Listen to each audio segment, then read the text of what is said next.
Educational Communications and this station present Environmental Directions with Nancy Perlman. On this series, we explore the effects of human influence on the Earth's ecosystems and discuss solutions to environmental problems which affect the quality of life on this planet.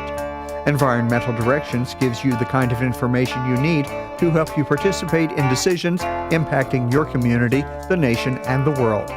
Now, here's your host, Nancy Perlman. Hello. With me is Benedikt Erlingsson.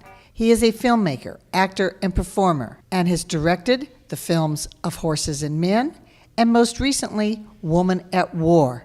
Welcome. It's a pleasure to have you with us. Thank you. I thoroughly enjoyed your new film, which is based in your home country of Iceland, about a woman who's taken it upon herself to try and protect the local environment from international development and did a little ecotage, or shall we say sabotage for the environment. Perhaps you could explain the basis of this film, because when I went, I thought I was going to look at a documentary. It could have been, but it's really a fiction film. You know, the world is full of heroines and heroes that are fighting this fight in many levels. The environmental fight against, and sometimes they are stamped as enemy of state. It's very interesting. Environmentalists fighting to protect nature, protecting their environment or, their long-time interest, but somehow power can be easily manipulated by special interest, and they are categorized, or they are defined, you can say, as enemy of state and are hunted down. So we have example of this from Honduras and Colombia and all around the world. And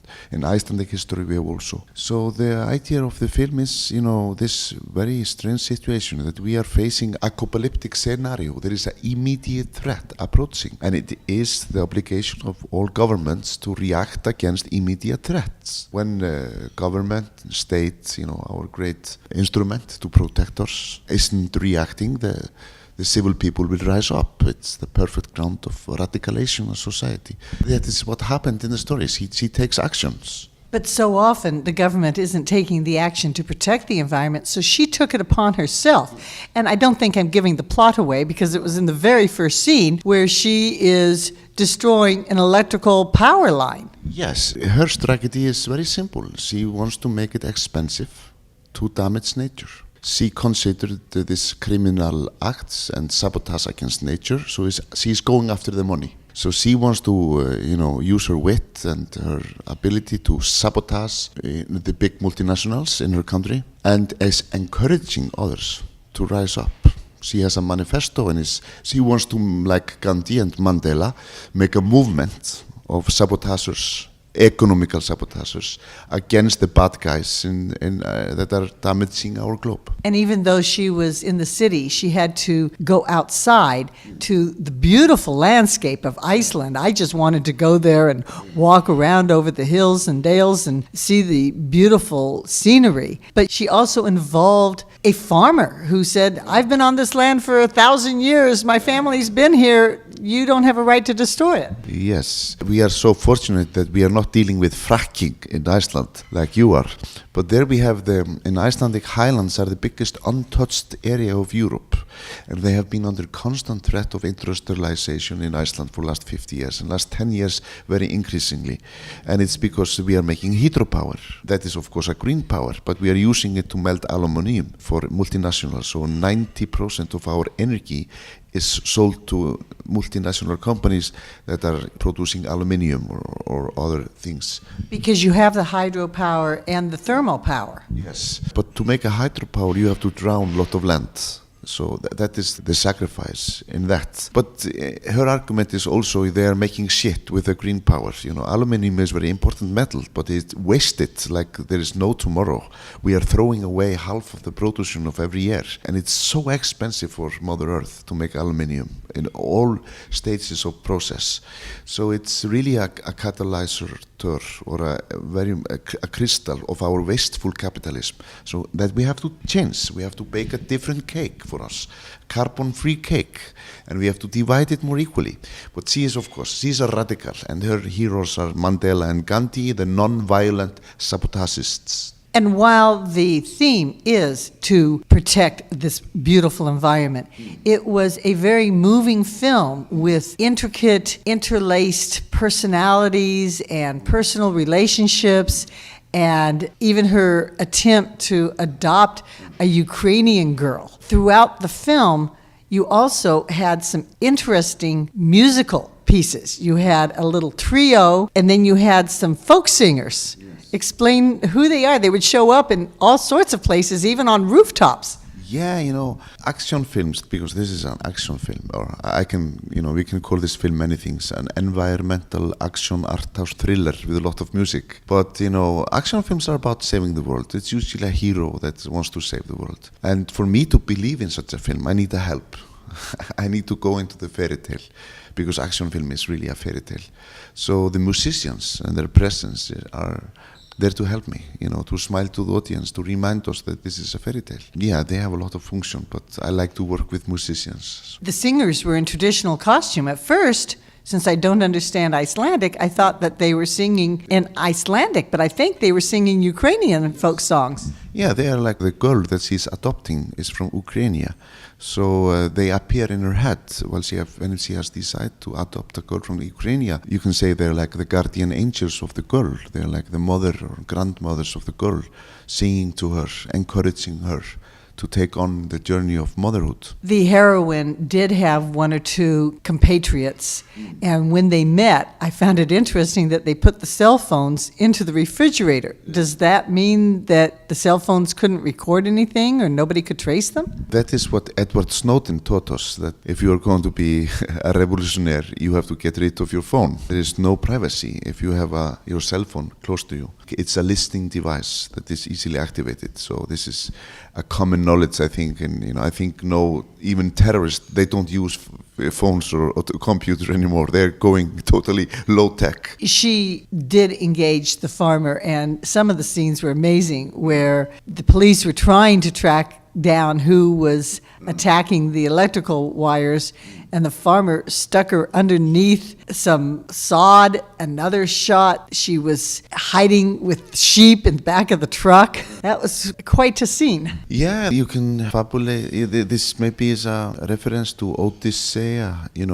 Odysseus hiding under the sheep and the Cyclope trying to find him. But in Icelandic sagas, we have a lot of old sagas from the Middle Ages. We have a lot of stories of outlaws that are hiding in all kinds of places, and this is a little reference about that. She is, of course, like a mountain woman, this woman. She's like a spirit, and there she meets a troll that hides her in Mother Earth. You also had a comedic character who was a Spanish tourist who kept getting wound up in this by mistake. Yes. It's a universal global thing. It's always easy to blame the foreigner. In every land, every community, every continent, the foreigner is also always an easy scapegoat. And it's funny here, even in America, where everybody is the foreigner, your land of foreigners coming together. I even heard that somebody shouted to a Native American, go home.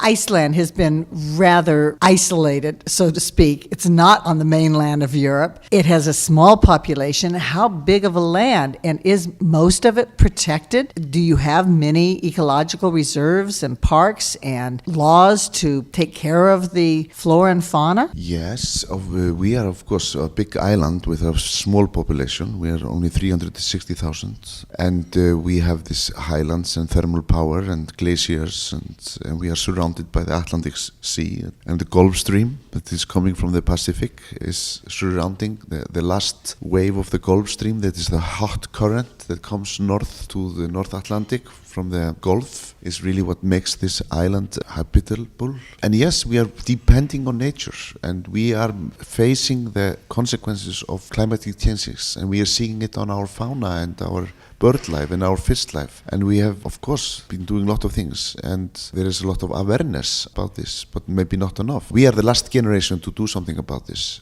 And the thing is, it's not so difficult. It will be a happy transition. It will be a greater thing to have a different lifestyle. Use less of useless things. It's a beautiful future. We should embrace it. I was surprised by the theme because I just assumed all Icelandic people wanted to preserve and protect the environment, yet they were allowing this development that caused her to try and destroy the power system to stop the development. Statute of limitations here have passed, so I can mention a little tiny sabotage I did back in the 70s and 80s. Not to any extent, I just didn't want to see a forest road that was nice and dirt paved and trees cut down, and took up a few of the road signs, but that was decades ago. How much of this kind of action is occurring either in Iceland or elsewhere, and how did you decide that this was the theme of the show? You know, I myself personally have been on the verge of becoming serious sabotagist in the last 10 years. I am also have a past as an activist. I changed myself to a whale boat in the 80s when we were protesting the whale hunting in Iceland. This kind of actions, sabotage, non-violent sabotage, is part of our history. We have a history of farmers in North Iceland that blowed up a dam that was going to drown their valley, and they managed to stop this project. We have, of course, women laying down in front of a bulldozers, and we have even a famous suffragette in the early 1900s that saved our biggest waterfall, that is now our biggest tourist attraction. They were going to build a dam and drown it, and she really single-handed, protested and managed to wake up awareness about this. Her name was Sigríður Brattholti.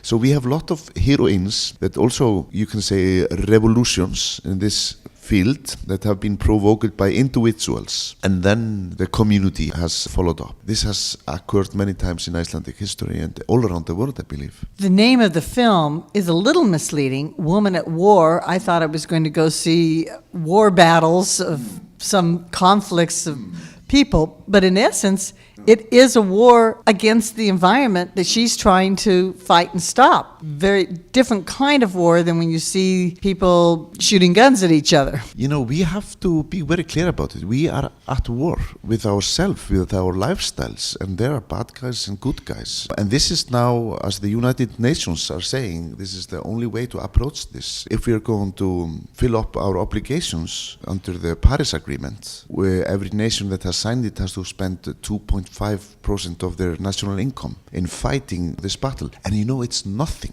In the Second World War, I think the British used 40% of the national income, and the Americans, you use 20% of your income. So we really have to retune our society, and we have to face this, because this is apocalyptic. I don't think we are afraid enough, because nobody wants to listen to a doomsday preachers, and that's why nobody dares to talk about this. But this scenario is incredible, and that we should react with all our force, with all our structure, our capacity is apparent, and it has to happen now. That's why I loved watching this film, Woman at War, because it talked about heavy issues, but it had light moments in it. It had deep personal connections. It covered a very critical issue, but in a way that made you enjoy the evening watching the movie. And I think we need more of that. And it seems as though this is just one case. There are a lot of other problems around the world that you could probably be taking and doing new films about. Yeah, we have to use joy and humor. It's an old instrument that human race has used to attack deep or serious issue. You can be deep without becoming shallow. You can attack deep and important matters with lightness and cast a very clear light on them. We also, environmentalists, we have to change our perspective, our paradigm, because storytellers are often talking about this in the form of dystopia. Day after, that's how we are talking. Like we have surrendered, but we can win. We have to, embrace our weakness and smile at us, but fill us up with hope. Hope is really powerful engine. Naturally, a full-length feature film has so many different elements, but how do you sum up what it's about? Well, this film is, of course, a bastard. They have problem categorizing it. But we could give this a stamp. We can call this, as I said, ecological art house action thriller with a lot of music.